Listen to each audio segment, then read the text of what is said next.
Sounds good. Okay, so thank you very much for being with me today, Emma. My name is Renee, and I work for Girl Scout Spirit of Nebraska. And we're going to talk about Emma's Gold Award project, and I am very excited to hear about it. Emma, first, do you want to give a quick introduction of yourself, like first name, where you live, how long you were in Girl Scouts? Yeah. My name is Emma Porter. I just completed my sophomore year at UNK. I was in Girl Scouts for about 12 years. So I started as a brownie and went all the way through graduation. And I am a bronze, silver, and gold award recipient. Very impressive. Congratulations. Very ambitious troop. Yeah. All right, can you give a brief explanation about your Gold Award project? Yeah. So my project was called A Book in a Nook project. I was inspired by Free Little Libraries. So I kind of got my own take on that. I was interested in expanding the availability of children's books in my community, and I wanted to think of ways to do so besides our public library, which is wonderful, but um, I just wanted, all children to have easy access. So I built bookshelves with the help of my advisor and her husband, and I collected uh, new and gently used children's books from the community, and I installed these. I coined I made the name A Book in a Nook. I called these shelves nooks.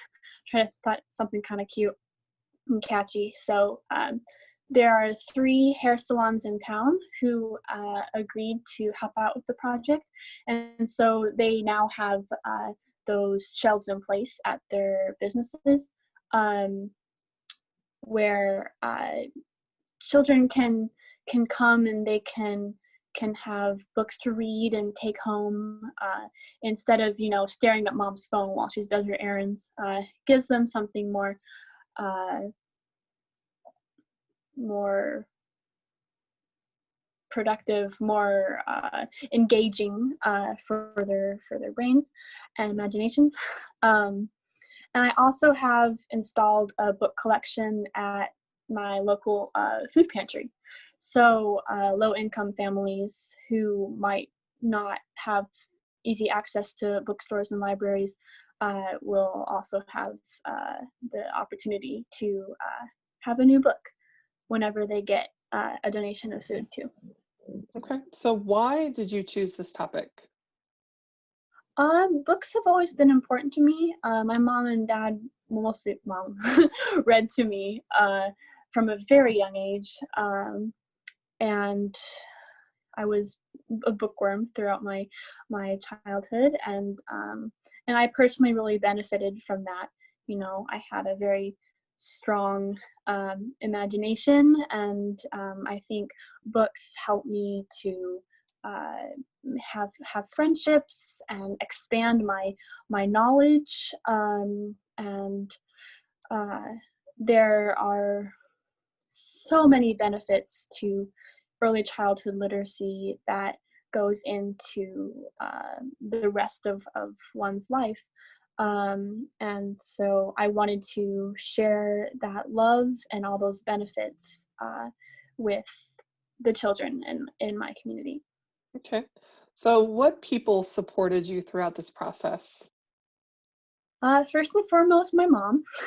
She, of course, was the one who really instilled that love of reading in my life. And so she was all for it, and she helped me to figure out who I should network with and give me ideas and support the project. And then of course my advisor Michelle Zahn was absolutely amazing.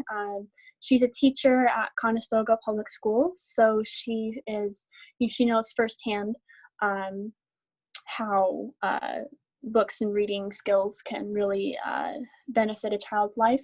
My advisor is also a mother of 2 now adult kids who she told me she often read with them, and so she understands that love and that importance.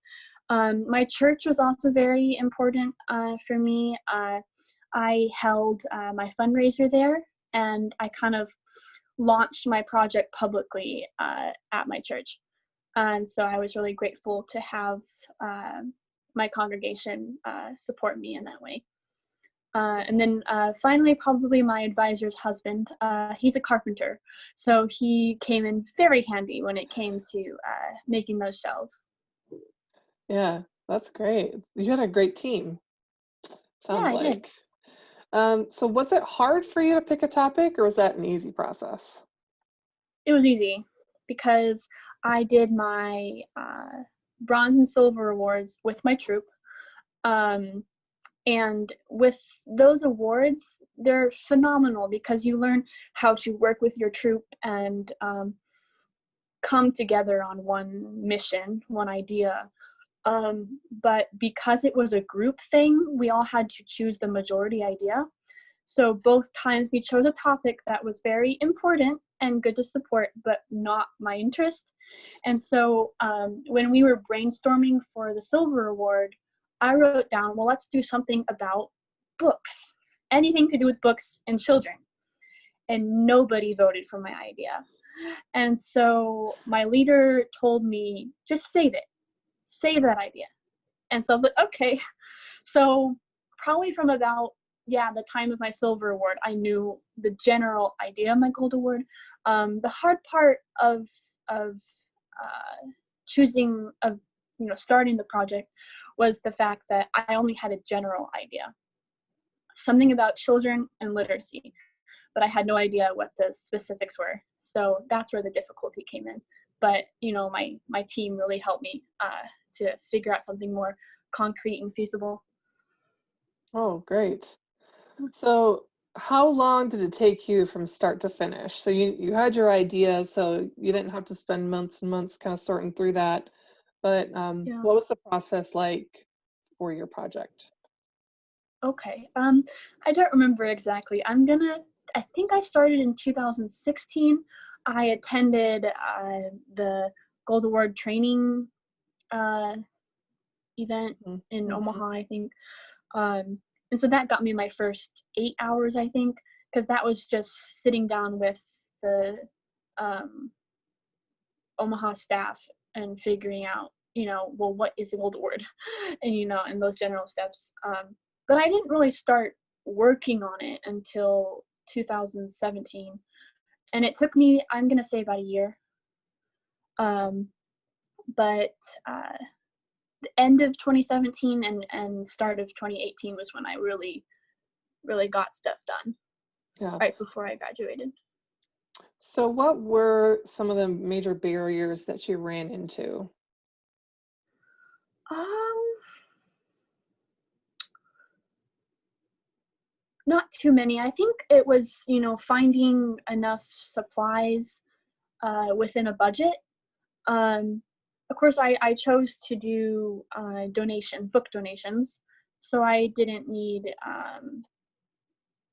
any, there's no money requirements. It was just making sure I knew how to reach out to the community and share about what I was doing. But when it came to making the shelves, we needed wood, we needed nails, and we needed paint because I decorated them. And so, figuring out the supplies we needed within a budget was definitely one of the most challenging things. But we got it done. Yeah, you And did. it worked out in the end. Um, so you have a couple pictures you can show us. Do you want to Yes. show us those Yeah. pictures now? Yes, I apologize. It's going to be just via my laptop screen. So it might not be the best quality, but I held a fundraiser uh, at my church, and I'm assuming many small town churches. If you say food, people will come. So we did a spaghetti dinner fundraiser, and people could give cash donations or book donations to help me with my project. And I could give a speech there and share more information on what my project was. And so my pictures from my project are of me at the fundraiser. So this is my advisor and me, and some of the first books that were donated. And here's a shelf that ended up being painted and displayed at or installed at a local business. I had a lot of help that day from our youth group. My dad is our youth group leader at my church, and so I felt this was a great way to get fellow youth involved in the project. So they helped a lot with preparing food that day.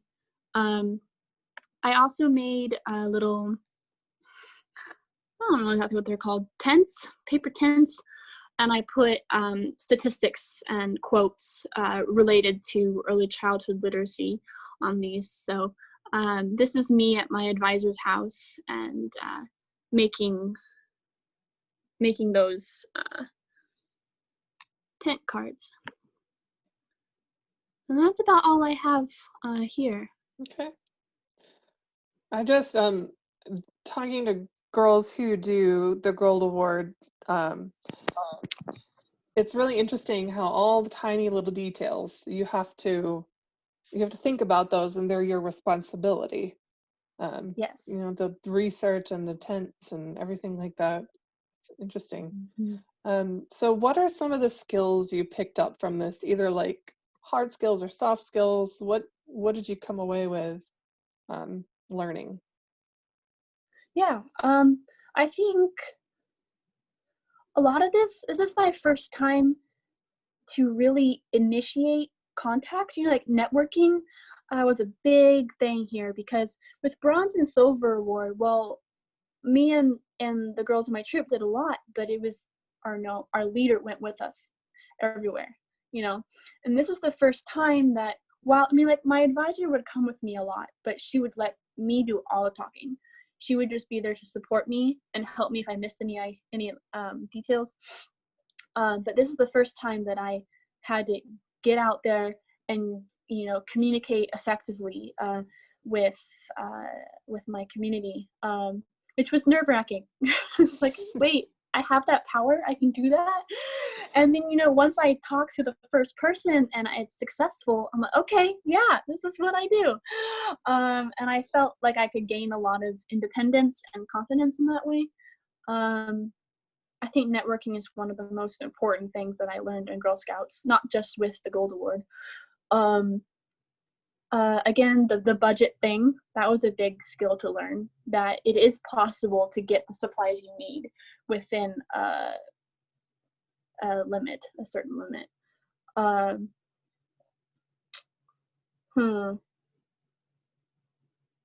Sure, there's a lot of other skills, but yeah, networking is definitely the number one. That's a big one. Yeah. Yeah. Well, and confidence, like you were saying, to go out there Yeah. and just ask anybody and see who can help you. That takes a lot of guts. Yeah. So how was this project sustainable? So these bookshelves are permanent. They are in those businesses until those businesses decide they don't want them anymore. And there's a policy similar to that of the Free Little Library of, if you like the book you're reading, you can take it home and you can bring more book donations when you want to. So in that way, it is sustainable.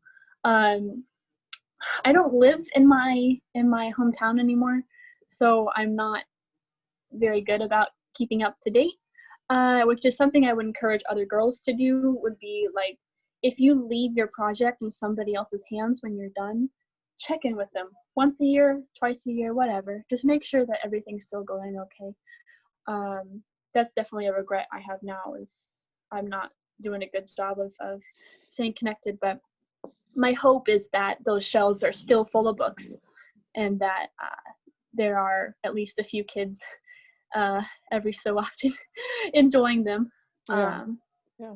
Yeah. My So biggest concern would be the sustainability of the food pantry. Oh yeah.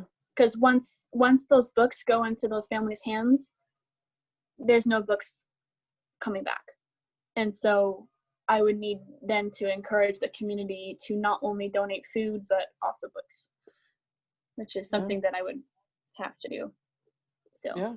Well, anytime. You can do that Yeah. anytime, right? Um, so what would you say to other Girl Scouts that are thinking of getting their gold award? Learn a lesson from Nike. Just do it. Kind of like the networking thing during the project, the idea of getting your gold award can be kind of scary and stressful because it seems like a lot of hours and a lot of work. But when you find something that you're passionate about, you get it done. You know, if you, so I guess if you're going for the award, don't pick something that you're not going to work on. Like if you really see a problem in your community or you really see a passion and you have the determination to make that change, then you can do it. You just gotta, believe in yourself and you've got to reach out to people and trust others to help you along the way. Oh, Yeah. good advice. Good advice. All right. Well, thank you so much for sharing your experience and advice with us today. Um, yeah, and I hope that that your project is still going well. You may not know it, I but hope so too. you Yeah. still made a great contribution to your community. So thank you.